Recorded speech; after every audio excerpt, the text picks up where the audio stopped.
Hello, with the cancellation of the spring model railway exhibitions due to the coronavirus, I suddenly found myself with a lot of spare weekends and also no deadlines to get some of the Z-gauge layouts ready. So it seemed a good time to actually get back to some long-standing projects that desperately need finishing. One of them is the Gauge 1 running on O-gauge track, which we call 1NM, Thai Railway C56 260. I actually started constructing this in 2007 after my first visit to Thailand and progressed fairly well with it, but then it's been sat on the shelf looking pretty for quite a long time, so it seems a good time now to get it actually sorted out.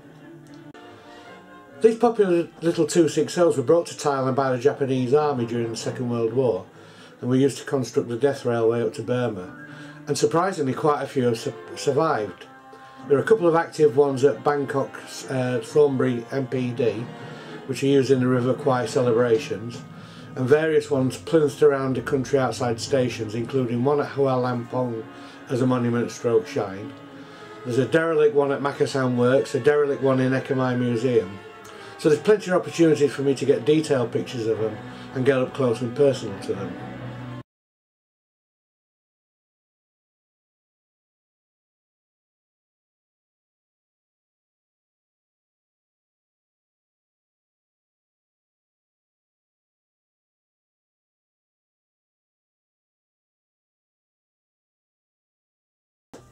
The model's constructed with a steel frame made from ground flat stock gauge plates.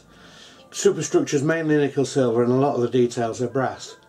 What I actually did was modify the drawing of a Japanese C56 in its original form, and then modified the drawing to represent the cut down cabs fitted by SRT Thai Railways to theirs in later life.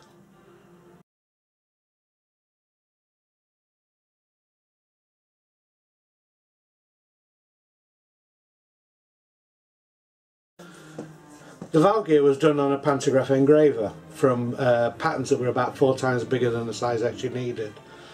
And the wheels are actually turned from cast iron castings. I think these came from loco steam back in the day and were turned on the lathe to the profile that we're going to adopt for these sort of narrow gauge models in Gauge 1. The tender is substantially complete. The only thing that I need to do probably is put the vacuum pipes on, put a bulb into the reversing headlight, and then it just needs painting.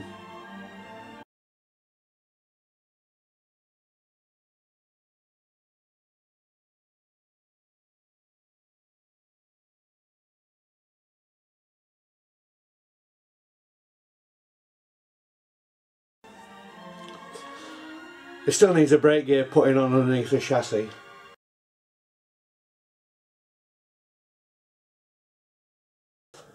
And the firebox backhead needs a considerable amount more detail work doing on it.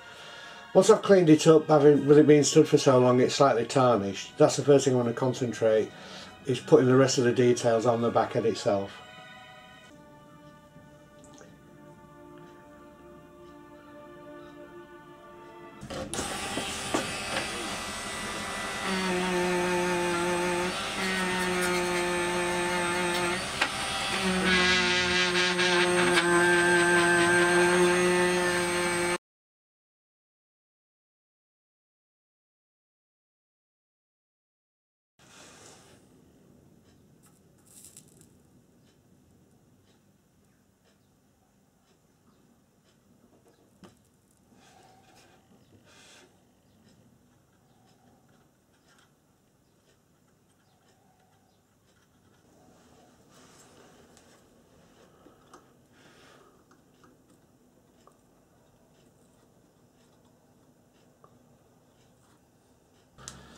So I finished doing the steps and grab rails up to the boiler top, which has been bugging me for quite a bit.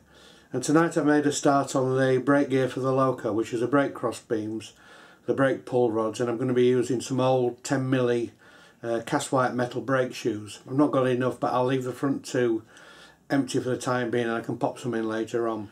Looking at the pipe work I've already done on the loco, I've obviously made some mistakes the more I look at photographs. The feed pipe to the loco from the tender should actually go to the injector, and what I actually thought was a brake cylinder underneath the cab floor is actually part of the injector, so that's going to need some modifying, and an identical one making for the other side.